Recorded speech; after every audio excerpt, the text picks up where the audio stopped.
Hello everyone, আজকে আমি বানাবো চাউমিন। এটা একটা বেসিক রেসিপি। আপনাদের ঘরে থাকা সব জিনিসপত্র দিয়ে এটা বানাতে পারবেন। খুবই সোজা। আমি যা যা ইউজ করেছি তা যদি আপনাদের কাছে নাও থাকে, যা আছে তা দিয়ে বানাতে পারবেন। তো এর জন্য ফার্স্টে আমি আমাদের চাউমিনটাকে বয়েল করে নিচ্ছি। তো এর জন্য আমি প্রথমে পানি নিয়ে নিচ্ছি, এর মধ্যে সামান্য পরিমাণে লবণ আর তেল দিয়ে দিচ্ছি।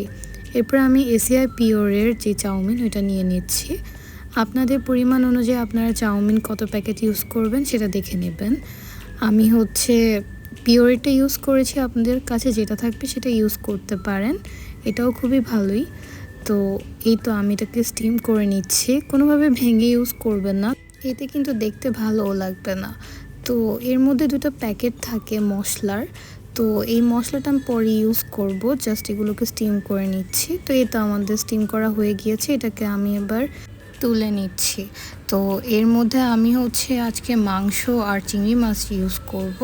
তো এর জন্য ফার্স্টে আমি মাংসটাকে একটু গোলমরিচ আর লবণ দিয়ে একটু মেখে নিয়েছি।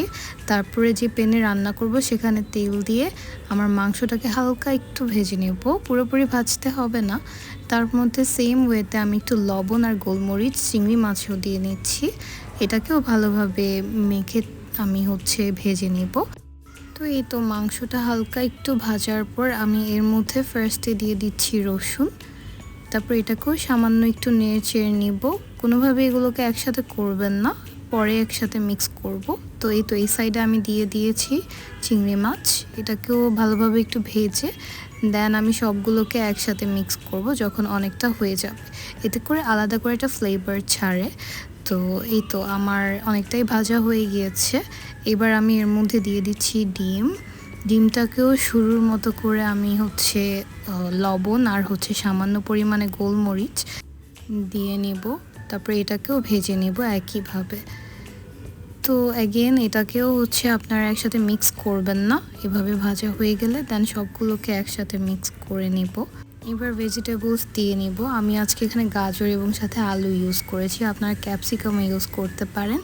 আই নো সবার কাছে কেমন লাগছে আলু দেখে, বাট যেহেতু ঘরের জিনিস দিয়ে বানাচ্ছি সো আমার আলু খেতে ভালো লাগে তাই ইউজ করেছি। আপনাদের ভালো না লাগলে আপনারা স্কিপ করতে পারেন, but trust me it makes it so good.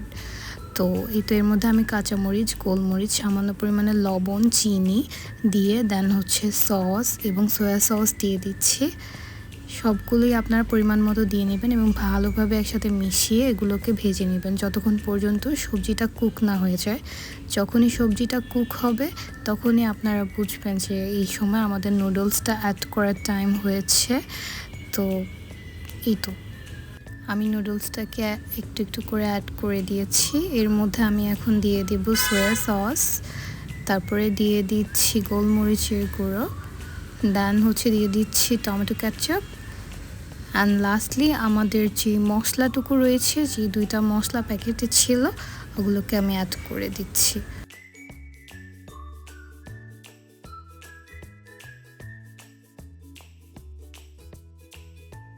এই তো আমি এবার নেড়েচেড়ে সব একসাথে মিশিয়ে নেব, ভালোভাবে জাল করে নেব। তো আমার মিশানো শেষ, এবার আমি একটু জাল করে নিচ্ছি চুলায়। আমার সব কিছুই বয়েল হয়ে গিয়েছে, সো এই পর্যায়ে সামান্য একটু রেখে আমি নামিয়ে নিতে পারবো। তো এই তো আমার নুডলস ডান। এবার আমরা সার্ভ করে এটাকে খেতে পারবেন। ঘরে থাকা সব উপকরণ দিয়ে বানাতে পারবেন, কিছু না থাকলেও স্কিপ করতে পারবেন। তো আই হোপ আপনাদের কাছে আমার রেসিপিটি ভালো লেগেছে। ভালো লাগলে আমার চ্যানেলটি সাবস্ক্রাইব করবেন। Thank you.